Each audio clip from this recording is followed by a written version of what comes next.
తర్వాత సరే ఇంకో సినిమాల విషయానికి వస్తే ఈ తాడితోట బ్రిడ్జ్ అప్పుకెక్కి కంపల్సరీ వెళ్ళు ఒక అప్పెక్కిన తర్వాత ఒక జంక్షన్ వస్తుంది. అక్కడ 3 థియేటర్లు ఉంటాయి పక్కన, అశోక, ఇంకో 2 థియేటర్లు, మొత్తం స్వామి ఇంకోటి. దాంట్లో సినిమాలు చూసేవాడిని. నెక్స్ట్ బస్ స్టాండ్ దగ్గర నాగదేవి అని ఇంకో సినిమా థియేటర్ ఉంది. అక్కడ ఎక్కువగా హిందీ సినిమాలు ఆడేవి.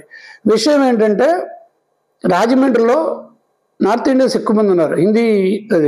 హిందీ సినిమాలు బాగా ఆడతాయి, బాగా మంచి కలెక్షన్స్ వస్తాయి.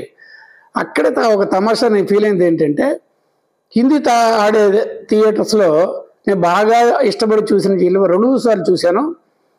తీసరి మంజిల్ ఎవరు షమ్మీ కపూరు, ఆశా పరేఖ్తో పెద్ద ఆర్డి బర్మన్ మ్యూజిక్ హిట్ అనమాట. ఆ సినిమాలు ఆ రోజుల్లో రాజమండ్రిలో హిందీ సినిమాలకి జనం బాగా వచ్చేవాడు, తెలుగు వాళ్ళు కూడా. తమాషా ఏంటంటే నాకు మళ్ళీ స్ట్రేంజ్గా అనిపించింది. ఆ ముందు ఒక అతను కూర్చున్నాడు థియేటర్ దగ్గర, స్టేజ్ దగ్గర. నాటకాల దగ్గర ఎలాగైతే ప్రాంప్ట్ చెప్పేవాళ్ళు ఉంటారు, అలా ప్రాంప్టింగ్ ఉంటాం కదా, అలాగా అతను ఆ హిందీ సినిమా తాలూకు డైలాగుల్ని వీడు తెలుగులో చెప్తుంటాడు, అది మైకులో వస్తూ ఉంటుంది అన్నమాట. అంటే తెలుగు ప్రేక్షకులకి కూడా హిందీ తాలూకు డీటెయిల్డ్గా అర్థమయ్యేట్టుగా ఆ రోజులు అలా ఉండేదన్నమాట. అయితే చాలా తమాషగా అనిపించింది. అలాగా చాలా మంచి మంచి సినిమాలు అక్కడ చూడడం జరిగింది. అక్కడ నుంచి నేను మళ్ళీ మామూలుగా మళ్ళీ నాన్నగారికి ట్రాన్స్ఫర్.